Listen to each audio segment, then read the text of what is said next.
Good morning friend, स्वागत है आपका आपके अपने यूट्यूब चैनल एनसीईआरटी सॉल्यूशन में।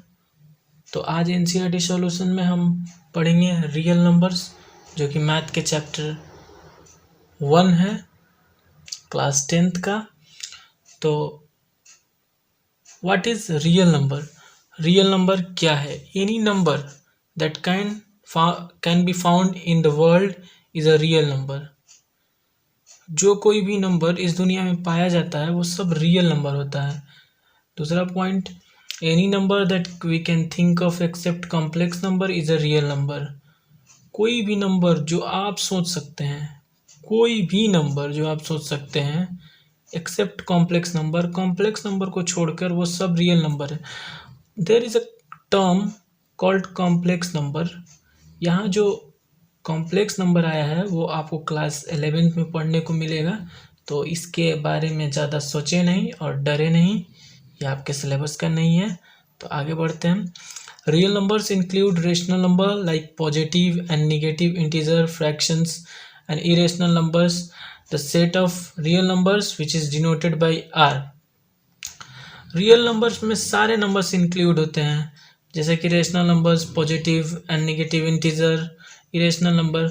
ये सब नंबर जो आप नंबर के फॉर्म्स देख रहे हैं वो हम क्लास 9th में पढ़ चुके हैं, तो आप वहाँ से जाकर देख सकते हैं। और रियल नंबर्स आर से डिनोट किए जाते हैं। और रियल नंबर्स का हम एग्जांपल की बात करते हैं तो रियल नंबर्स के एग्जांपल 3, 0, 1.5, 5, 9, 10, 11, मतलब जितना भी नंबर आप सोच सकते हैं, 3/2, √5, √3/2 एक्सेट्रा, जो भी आप सोच सकते हैं। Now let's come to the Euclid division lemma. Euclid विभाजन प्रेमी यका। यूक्लिड्स डिवीजन लामा क्या है? तो given two positive integers a and b, there exist unique integer q and r satisfying a equal bq plus r, where b is greater than r and r is greater than or equal to 0। इसे हम greater than का sign करते हैं, जैसे कि आप जानते होंगे, और इसे ग्रेटर देन और इक्वल टू का साइन कहा जाता है। तो हिंदी में समझते हैं। यूक्लिड डिवीजन लामा, यूक्लिड विभाजन परियमका। दो धनात्मक पूर्णांक a और b दो नए पूर्णांक के साथ आते हैं, जो कि q और r है, जहां a बराबर bq प्लस r है और b r से बड़ा है और 0 के बराबर या उससे छोटा है। तो इसे हम एक एग्जाम्पल से समझते हैं कि अगर हम a बराबर 4 लेते हैं और b बराबर 2 लेते हैं तो क्या होता है देखते हैं। इसे a plus b q, a equal b q plus r के फॉर्म में लिखते हैं। तो a4 इक्वल b is 2 and q remains same and plus r। तो इसे सॉल्व करने पर हमें मिलता है 4 इक्वल्स 2 इंटू 2 प्लस 0। ये यूक्लिड डिवीजन लामा है। तो Euclid division lemma basically HCF निकालने के लिए एक फॉर्म के रूप में यूज होगा, जो कि हम आगे पढ़ेंगे। HCF जिसे मासा कहते हैं, आप जानते भी होंगे। तो let's come to Euclid's division algorithm. What is Euclid's division algorithm? Euclid division algorithm is a technique to compute the highest common factor HCF of two given positive integers Recall the HCF of two positive integers a and b is the highest positive integer d that divides both a and b. तो basically Euclid's division algorithm जो है एक process है जिसके जरिए हम HCF निकालते हैं, जिसे हम हिंदी में मौसा भी कहते हैं, जिसका पूरा नाम महत्तम समापवर्तक है। तो यूक्लिड डिवीजन एल्गोरिथम के प्रोसेस से हम निकालते हैं HCF को, जो कि a और b दो पॉजिटिव इंटीजर के लिए निकालते हैं, यानी धनात्मक पूर्णांक के लिए निकालते हैं, जो कि एक नए फॉर्म में d, जो कि HCF हमें प्राप्त होता है, जो a और b दोनों को डिवाइड करता है। So now friends, we are going to know Euclid algorithm with example. तो दोस्तों, अब हम जो है यूक्लिड एल्गोरिथम का यूज़ करके अब हम यूक्लिड्स एल्गोरिथम का यूज़ करके एक एग्जाम्पल को सॉल्व करेंगे, जिससे आपको यूक्लिड्स एल्गोरिथम पूरी तरह से क्लियर हो जाएगा। तो पहले हम लोग इंग्लिश में सॉल्व करेंगे, जैसे कि आप देख सकते हैं। उसके बाद नेक्स्ट एग्जाम्पल ने हम लोग हिंदी में सॉल्व करेंगे। तो मैंने रफ में यहाँ पर आप देख सकते होंगे, मैंने रफ में यहाँ पर HCF निकाला है, जैसे हम बचपन में निकालते थे। ये आपको बहुत ही अच्छे तरीके से आता होगा।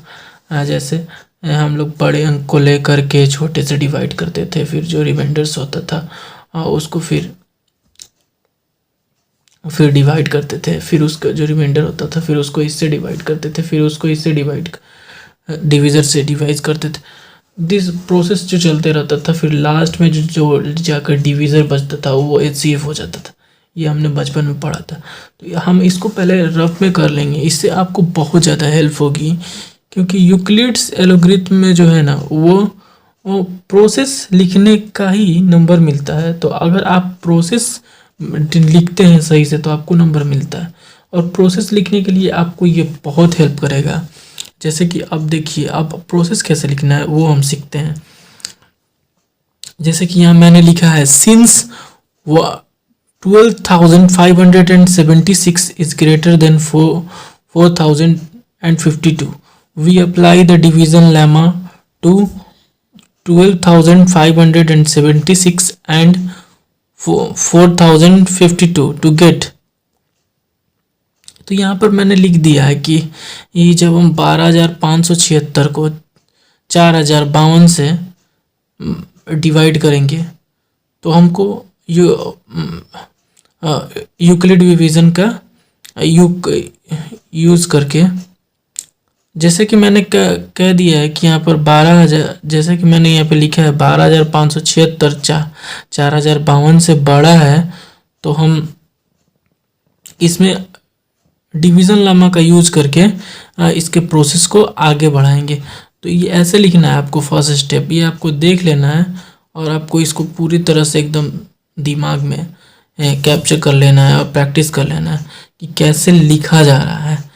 तो पहले हम यहाँ पर लिखेंगे जो बड़ा अंक होगा, जैसे 12,576 इक्वल टू 4,052 इंटू 3 + 420। हम यहाँ पर लिखते हैं P इक्वल,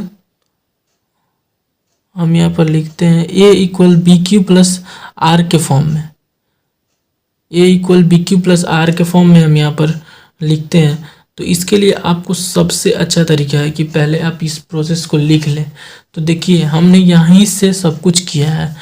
यहाँ हमने पहले इसको ध्यान में रखा है, इसको ध्यान में रख करके इसके इक्वल में ये मल्टीप्लाइड बाई दिस और प्लस दिस इक्वल दिस, ये हमने लिखा है। फिर उसके बाद लिखना है कि सिंस रिमाइंडर 420 जो कि रिमाइंडर हमें यहाँ मिला है 420 is not Since remainder 420 is not equal to 0, we apply division lemma to 4052 and 420 to get. तो यहाँ पर हम स्टेप 2 में ये लिखेंगे कि हमें जो है रिमाइंडर 0 नहीं मिला, तो हम इस प्रोसेस को हम फिर से डिवीज़न लेमा का यूज करते हैं, जो कि नए अंक के लिए जो 4052 है और 420 है।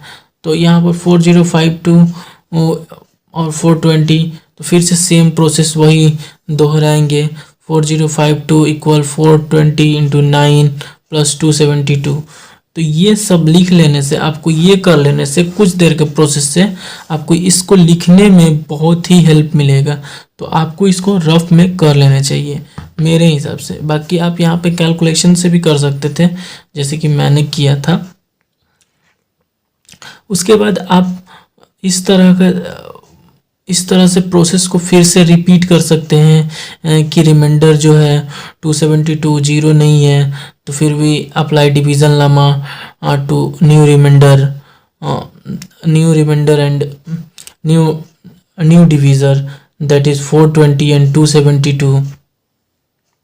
अब हम यहाँ पे और यहाँ पे फिर से प्रोसेस करेंगे सिंस द रिमाइंडर। फिर उसके बाद फिर से वही स्टेप दोहराना है कि since reminder is not 272 and फिर से डिवीज़न लेमा का यूज़ करेंगे। वी कंसिडर न्यू डिवाइज़र, और इस स्टेप को यहाँ से स्किप करके ये स्टेप भी लिख सकते हैं। मतलब ये स्टेप छोड़ करके ये स्टेप का भी यूज कर सकते हैं कि we consider the new divisor 148 and new remainder 124 and apply the division lemma to get. क्योंकि हमारे को जब तक 0 नहीं मिलेगा रिमाइंडर के फॉर्म में, तब तक ये प्रोसेस करना है। तो हम ये भी लिख सकते हैं कि we consider the new divisor, तो ये भी लिख सकते हैं आप, और चाहे तो ये भी लिख के कंटिन्यू कर सकते हैं, चाहे तो इसके बाद इस प्रोसेस के बाद फर्स्ट प्रोसेस के बाद ये प्रोसेस भी लिख के आगे बढ़ सकते हैं। उसके बाद जब तक ये 0 नहीं आएगा तब तक आपको हर स्टेप का प्रोसेस लिखना पड़ेगा। We consider the new divisor 124 and the new remainder 24 and apply the division lemma to get. तो ये डिवीज़न लेमा यूज़ करने के बाद 124 इक्वल 24 इंटू 5 प्लस 4, जैसे कि आपको दिख रहा होगा 24 इंटू 5 इंटू 4, तो प्लस 4। अब फिर से we consider the new divisor 24 and 4 and new remainder 4 and apply the division lemma to get 4 into 6 plus 0। तो 0 यहाँ पर हम लोग को मिल गया है। तो उसके बाद देखिए हमको प्रोसेस कैसे लिखना है। हमें लिखना है the remainder has now become 0, so our procedure stop since the divisor at this stage is 4, the HCF of 12,576 and 4,052 is 4। जैसे कि आपने, तो आप ये गेम समझ लीजिए कि ये पूरा गेम जो है, ये पूरा जो बनाने का प्रोसीजर है, उसी को यूक्लिड डिवीज़न एल्गोरिथम कहते हैं, जिसे हिंदी में यूक्लिड विभाजन एल्गोरिथम कहा जाता है। तो आपको बस ये समझना है कि लिखने का प्रोसेस जो है वही सिर्फ अलग है। तो प्रोसेस सीख जाएंगे आप एक बार, तो आपको फुल से फुल मार्क्स मिलेगा। तो लिखने का ही मार्क्स मिलता है यहाँ पर, क्योंकि आप तो HCF तो इस फॉर्म से भी निकाल सकते हैं, और इस फॉर्म से भी हमें निकल गया। और इसका मदद आप इस तरीके से ले सकते हैं कि यहाँ पर आप देख रहे हैं कि मैंने ये स्टेप वाइज स्टेप निकाला है। तो इसको स्टेप को आप फॉलो कर सकते हैं। जैसे यहाँ पर हमारा स्टेप में 4052 इक्वल, जब यहाँ पर हम लोग 4052 को ले रहे हैं, 420 इंटू 9 प्लस 272। ये जो है ये हमको आसानी से मिल जा रहा है बिना कैलकुलेशन का, तो ये हमको कैलकुलेशन पहले करने का प्रॉफिट होगा। अब हम हिंदी में समझ लेते हैं कि यूक्लिड विभाजन एल्गोरिथ्म का प्रयोग करके HCF कैसे निकाला जाता है। तो हमारे पास उदाहरण है 1352 और 3028 का HCF निकालें यूक्लिड विभाजन एल्गोरिथ्म का प्रयोग करके हमें निकालना है। तो हम यहाँ पर चरण लिखेंगे। यहाँ 3028 इज ग्रेटर देन 1352 है। हम 3028 और 1352 पर यूक्लिड प्रेमीयका का प्रयोग करने पर प्राप्त करते हैं 3028 इक्वल 1352 गुने 2 प्लस 324। तो ये लिखने के लिए, इस पार्ट को लिखने के लिए मैं आपको सजेस्ट करूँगा कि आपको इस प्रोसेस से निकाल लेना चाहिए, क्योंकि इससे आपको लिखने में आसानी होगी। आपको यहाँ पर कैलकुलेशन करने में टाइम लगेगा कि कितना बचेगा, कितना नहीं बचेगा, कितने से मल्टीप्लाई। यहाँ पर आप कर लीजिए पूरा प्रोसेस, उसके बाद रफ में, उसके बाद आप यहाँ से देख करके सेम टू सेम उतार सकते हैं। उसके बाद यहाँ पे उतारने के बाद आपको फिर चरण 2 में लिखना है कि शेषफल जो है हमें 0 प्राप्त नहीं हुआ, इसलिए हम नए भाजक यानी कि 1352 और 324 के लिए यूक्लिड परिमेय का प्रयोग करेंगे। उसके बाद आपको आना पड़ेगा नेक्स्ट, उसके बाद आपको आना पड़ेगा चरण 3 पर, जो कि नेक्स्ट पार्ट है कि अब हम नए भाजक 324 और नए शेषफल 56 को लेकर यूक्लिड परिमेयका का प्रयोग करके निम्नलिखित प्राप्त करते हैं 324 इक्वल 56 गुने 5 प्लस 44।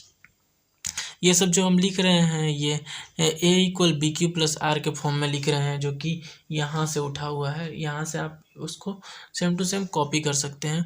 उसके बाद हमारे पास जब 44 बचता है तो 56 को हम भाज्य मानकर 44 को नया भाजक मानकर फिर से प्रयोग करते हैं यूक्लिड डिवीज़न लेमा का। उसके बाद फिर भी 0 नहीं प्राप्त होता है, हमें 12 प्राप्त होता है। फिर अगले स्टेप में 8 प्राप्त होता है। उसके बाद हमको अगले स्टेप में 4 प्राप्त होता है। उसके बाद अगले स्टेप में हमें 0 फाइनली प्राप्त हो जाता है। तो क्योंकि शेषफल हमें 0 जब प्राप्त हो गया, आप यहाँ पर प्रोसेस लिखा हुआ है, आप देख सकते हैं 0 प्राप्त हो गया। तो अब हम फिर लिखेंगे हिंदी में कि आप यहाँ शेषफल 0 प्राप्त हो चुका है। अब हम लिखेंगे हिंदी में यहाँ शेषफल 0 प्राप्त हो चुका है, अतः यह प्रक्रिया यहीं समाप्त होती है। चूँकि इस स्थिति में भाजक 4 है, इसलिए 3028 और 1352 का HCF 4 होगा। आपको यहाँ पर क्लियर हो गया होगा। यहाँ पर जो यूक्लिड विभाजन परिमेयका एल्गोरिथ्म का हम प्रयोग करते हैं परिमेयका का, तो इसमें मेन ये है कि आप प्रोसेस कैसा लिखते हैं। प्रोसेस लिखना ज़रूरी है। जब आप प्रोसेस लिखेंगे, ये जो पूरा प्रोसेस है, ये जो हमने प्रोसेस पूरा लिखा है, ये प्रोसेस के नंबर आपको मिलते हैं। ये जब आपको क्वेश्चन पूछे जाएंगे एग्जाम में, तो आपको प्रोसेस लिखने के लिए बोला जा रहा है। HCF तो कोई भी निकाल सकता है, HCF तो पुराने मेथड से भी निकाल सकते हैं। तो हम यहाँ पर एग्जाम्पल सॉल्व कर चुके हैं। तो नेक्स्ट वीडियो में हम एक्सरसाइज 1.1 को कवर करेंगे। NCERT solutions signing off.